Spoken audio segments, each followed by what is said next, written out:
আসসালামু আলাইকুম, কেমন আছেন সবাই?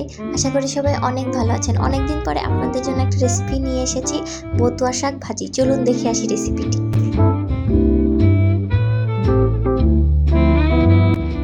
কিছুটা বতুয়া শাক নিয়ে নিয়েছি, এবার কুচি করে কেটে নেব। পেঁয়াজ কুচি, মরিচ। এবার কড়াইতে বতুয়া শাক, মরিচ এবং পেঁয়াজ কুচি দিয়ে দিব। কিছুটা লবণ দিয়ে নিব।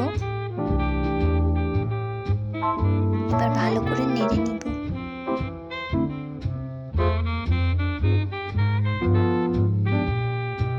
ঢেকে কিছুক্ষণ সিদ্ধ করে নিব।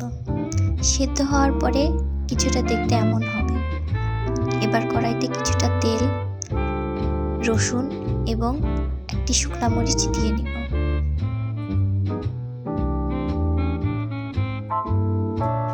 রসুন এবং মরিচটা ভাজা হয়ে আসলে কিছুটা আস্ত জিরা দিয়ে দিব।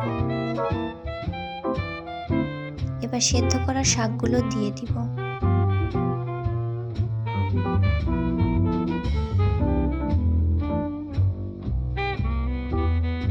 ভালোভাবে নেড়ে নিব।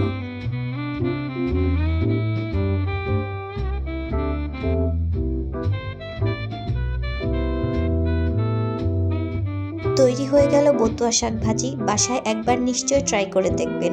ভিডিওটি ভালো লাগলে লাইক, কমেন্ট, শেয়ার এবং সাবস্ক্রাইব করে পাশে